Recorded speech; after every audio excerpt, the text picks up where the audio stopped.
जय हिंद, वंदे मातरम सभी सम्मानीय साथियों को।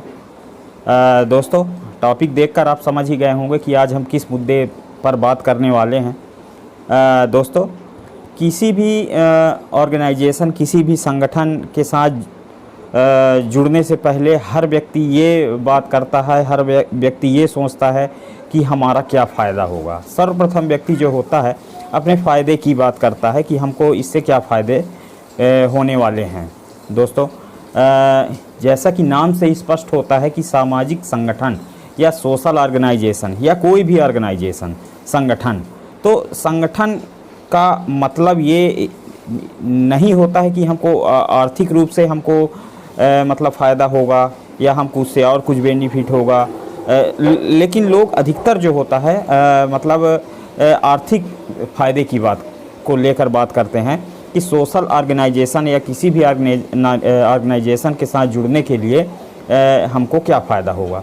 तो मित्रों, आज हम कुछ इसी टॉपिक और मुद्दे को लेकर के आज हम बात करने वाले हैं कि सामाजिक संगठन हो या कोई भी संगठन हो, इसके क्या फ़ायदे हैं, संगठित क्यों रहना चाहिए। आज उसी मुद्दे पर हम बात करेंगे। हो सकता है वीडियो थोड़ा लंबा हो, लेकिन मैं आप सभी आदरणीय साथियों से आग्रह करूंगा कि आप वीडियो को पूरा देखें, बीच में स्किप मत करिएगा। जैसा कि मैं बताया कि आज का जो हमारा टॉपिक है वो है संगठन के फ़ायदे पर, संगठन से हमको क्या फ़ायदा होता है। तो दोस्तों, सबसे पहले तो मैं ये बता देता हूँ कि संगठन में फ़ायदे के लिए, जैसा कि मैं पूर्व में भी चर्चा किया हूँ, कि हर चीज़ का फ़ायदा आर्थिक नहीं होता। हर चीज़ को हम फ़ायदे को आर्थिक रूप से नहीं ले सकते हैं। एक चूँकि संगठन होता है तो उससे फ़ायदा होता है, लेकिन संगठन के फ़ायदे जो होते हैं वो अनेक तरह के होते हैं। तो चलिए उसको हम बारी बारी से देखते हैं कि आखिर वो फ़ायदे कौन कौन से हैं। ठीक है मित्रों, तो जो मित्रों पहला जो हमारा पहला फ़ायदा है वो है उद्देश्य की पूर्ति। दोस्तों आप समझिएगा, दोस्तों उद्देश्य की पूर्ति पहला जो हमारा टॉपिक है इसमें वो है उद्देश्य की पूर्ति। तो इसमें दोस्तों उद्देश्य की पूर्ति हम सभी मित्रों जानते हैं कि ये कोई भी सोशल ऑर्गेनाइजेशन है या कोई भी संगठन है, एक विशेष उद्देश्य की पूर्ति के लिए ही बनाया जाता है। चाहे कोई भी उद्देश्य मकसद हो, एजुकेशन का हो सकता है या सामाजिक हो सकता है या फिर आर्थिक मदद की हो सकती है।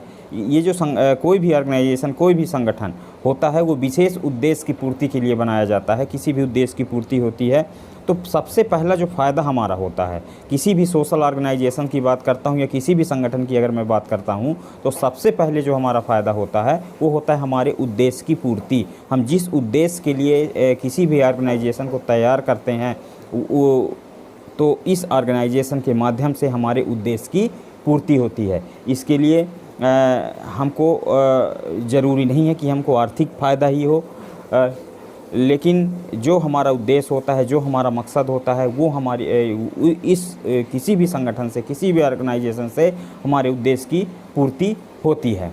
ठीक है मित्रों, तो पहला जो हमारा होता है उद्देश्य की पूर्ति। जो हमारा दूसरा बिंदु है जो फ़ायदे में आता है, किसी विशेष समुदाय या उद्देश्य के लोगों को संगठित कर पाना। किसी विशेष उद्देश्य की पूर्ति के लिए मित्रों, जैसे हर संगठन का जो उद्देश्य होता है किसी विशेष उद्देश्य के लिए होता है। जैसा कि मैंने अभी पहले बताया कि हमारा जो पहला था वो उद्देश्य की पूर्ति हमारी होती है। दूसरा जो किसी विशेष उद्देश्य या समुदाय के व्यक्तियों या विचार वाले लोगों को हम संगठित कर पाते हैं। दोस्तों, संगठन जैसा कि नाम से है स्पष्ट होता है, तो संगठन जो होता है वो लोगों का एक समूह होता है। तो जैसे कि जो हमारे इस संगठन का, जो भी किसी भी ऑर्गेनाइजेशन का जो उद्देश्य होता है, उसी विचारधारा के लोगों को आप एक जगह, एक मंच पर संगठित कर पाते हैं। जैसे कि मान लीजिए आपका उद्देश्य है कि समाज में शिक्षा लाना है, तो समाज में शिक्षा लाना है तो मित्रों आप अकेले कैसे करेंगे। इसलिए आप अपने साथ इस संगठन के साथ, किसी भी संगठन के साथ उस विचारधारा के लोगों को अपने साथ संगठित करते हैं, अपने साथ जोड़ते जाते हैं और एक स्थिति ऐसी आती है कि आपके साथ एक विशाल नेटवर्क तैयार हो जाता है और अपने उद्देश्य की पूर्ति के लिए आप राज्य वाइज, जिला वाइज, ग्राम वाइज आप अपनी योजनाओं को क्रियान्वयन कर सकते हैं। तो दोस्तों, जो ये दूसरा फ़ायदा हमारा हो रहा है उसमें ये हो रहा है कि हम एक विशेष उद्देश्य या फिर विशेष समुदाय या विशेष विचारधारा वाले व्यक्तियों को हम एक साथ एक मंच पर संगठित कर पाते हैं। चूँकि आप सभी जानते ही हैं कि एक व्यक्ति अकेला किसी भी कार्य को नहीं कर सकता है। उसके लिए व्यक्तियों का समूह होना अनिवार्य है, ग्रुप होना ज़रूरी है। अगर आपके पास लोग नहीं हैं, आप संगठित नहीं हैं, तो आप अपने उद्देश्य की पूर्ति नहीं कर सकते। इसलिए जो हमारा ये दूसरा बिंदु है, बहुत ही शानदार फ़ायदा है कि हम विशेष उद्देश्य वाले या विशेष विचारधारा वाले लोगों को हम एक जगह, एक मंच पर संगठित कर सकते हैं। चलिए मित्रों, अब जो हमारा तीसरा टॉपिक है वो है संगठन के उद्देश्य और मकसद को सभी तक पहुंचा पाना। दोस्तों, यदि आप किसी संगठन या किसी ऑर्गेनाइजेशन के लिए काम कर रहे हैं, तो आप सभी जानते हैं कि संगठन का जो उद्देश्य है वो तभी सफल होगा जब आपका उद्देश्य हर व्यक्ति तक पहुंचेगा। गांव-गांव, घर-घर, जिला में, राज्य में जब तक इसका वर्चस्व नहीं बढ़ेगा, तब तक आप लोग के जो आपका जो उद्देश्य है, वो संगठन का जो उद्देश्य मकसद है कि संगठन किस उद्देश्य और किस मकसद के लिए कार्य कर रहा है, तो उस उद्देश्य मकसद को जब तक लोग नहीं समझ पाएंगे, नहीं जान पाएंगे, तो संगठन का जो उद्देश्य है वो सफल नहीं हो पाता है।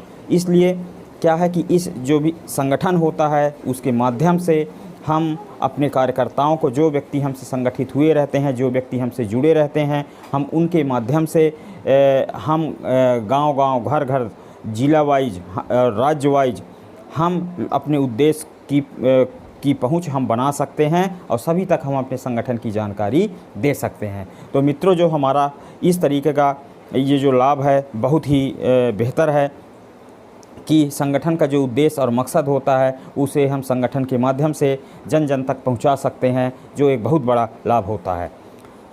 अब नेक्स्ट नंबर, चौथा नंबर जो टॉपिक है हमारा, आर्थिक फ़ायदा। अब आर्थिक फ़ायदा कैसे दोस्तों? चूँकि ये सामाजिक संगठन होता है या कोई भी ऑर्गेनाइजेशन होता है, उसमें तो किसी भी प्रकार की सैलरी या वेतन या टीए यात्रा भत्ता किसी भी प्रकार का नहीं दिया जाता है। तो इसमें आर्थिक फ़ायदा कैसे हुआ? दोस्तों, मैं बात करता हूँ, हर संगठन का एक अलग अलग उद्देश्य, हर जो संगठन, प्रत्येक संगठन जो होते हैं वो अलग अलग उद्देश्य मकसद के तहत कार्य करते हैं। जैसे किसी का उद्देश्य मकसद होता है कि एजुकेशन के प्रति हम कार्य करेंगे, समाज में शिक्षा लाएंगे, समाज में बच्चों को निःशुल्क शिक्षा प्रदान करेंगे। या किसी संगठन का एक अलग होता है कि हम भूखों को खाना खिलाएंगे, गरीबों की मदद करेंगे। तो बहुत सारे क्षेत्र ऐसे होते हैं। तो कुछ सामाजिक संगठन ऐसे विशेष विचारधाराओं को लेकर कार्य करते हैं।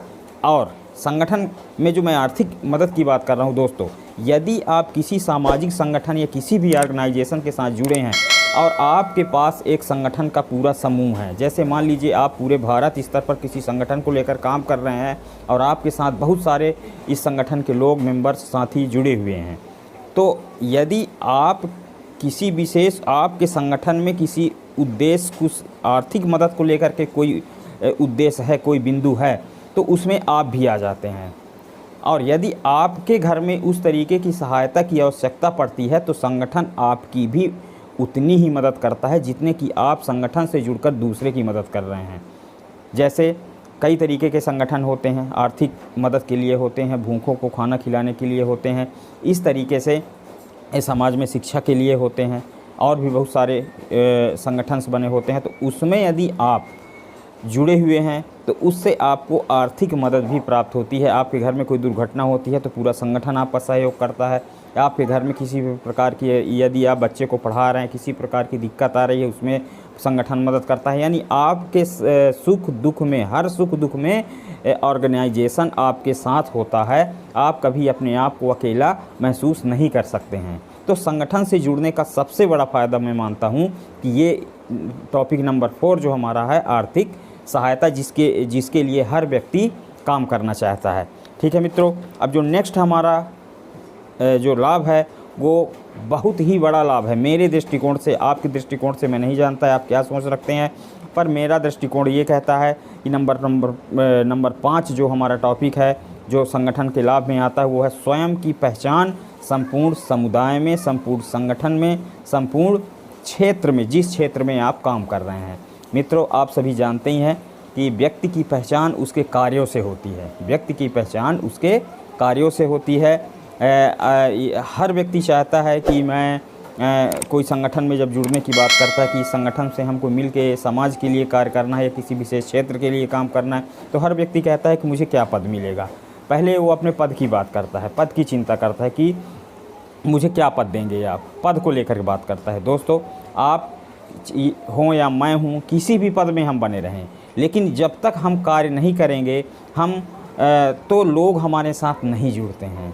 क्योंकि मित्रों, व्यक्ति की जो पहचान होती है उसके कार्य से होती है। जो जितना बेहतर कार्य करता है उतना ही बेहतर उसकी पहचान स्थापित होती है। कोई भी संगठन में, कोई भी ऑर्गेनाइजेशन में पद महत्वपूर्ण नहीं रखता है सम्मानित साथियों। इसके लिए ज़रूरी होता है आपका कार्य। आपके कार्य ही आपकी पहचान होती है।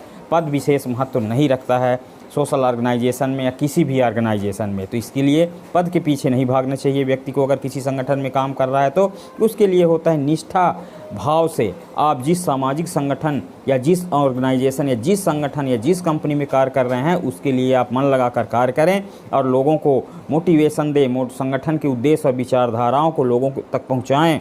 जब आप इस संगठन के उद्देश्य और मकसद को लोगों तक पहुंचाते जाते हैं, लोगों से बात करते हैं, तो आपकी पहचान स्वतः ही स्थापित हो जाती है। इसके लिए किसी पद की आवश्यकता नहीं पड़ती है और लोग आपसे जुड़ने लगते हैं। तो सम्मानित साथियों, आप समझ ही गए होंगे कि किस तरीके से हमारी पहचान स्थापित होती है। बहुत सारे साथियों के मन में विचार रहता है कि मुझे कोई पद नहीं मिला है तो मेरे को कोई नहीं जानता है, मैं क्या कर रहा हूँ, या मुझे पहचान स्थापित मेरी नहीं हो रही तो मैं इस संगठन में जुड़ के क्या करूंगा। सम्मानित साथियों, सबसे बड़ा जो आपका फ़ायदा होता है, आप जिस उद्देश्य की पूर्ति के लिए इस संगठन का निर्माण किए हैं उस उद्देश्य की पूर्ति इस संगठन के माध्यम से हो रही है। और संगठन क्या है? संगठन आप है, व्यक्तियों का एक समूह ही संगठन होता है। तो इसके लिए हम सभी को मिल करके किसी भी ऑर्गेनाइजेशन या किसी भी संगठन से यदि हम जुड़े हुए हैं तो उसके लिए हम सभी को मिलकर काम करना चाहिए, एकदम सकारात्मक विचारधारा के साथ काम करना चाहिए। तो मित्रों, आप सभी ने अभी संगठन के फ़ायदे को देखा। मैंने विशेष मुद्दों को ही संगठन के फ़ायदे में मैंने रखा है जो मेरे समझ में आया। यदि आपके मन में कोई विचार हो, जो चीज़ हमसे छूट रहा है, तो आप उसको कमेंट के माध्यम से अपनी विचारधाराओं को दर्शा सकते हैं। तो सम्मानित साथियों, यदि आपको आज का वीडियो अच्छा लगा हो तो इसको लाइक कर दीजिएगा, दोस्तों के साथ शेयर कर दीजिएगा। और कोई अतिरिक्त जानकारियाँ हो या कोई जानकारी आप चाहते हैं या कोई ये जानकारियाँ आप हमको देना चाहते हैं तो आप कमेंट के माध्यम से वो जानकारियाँ हमको दे सकते हैं। तो मित्रों, आज के लिए थैंक यू, धन्यवाद। आई होप कि आज की वीडियो आपको अच्छी लगी होगी। तो आज के लिए जय हिंद, वंदे मातरम साथियों।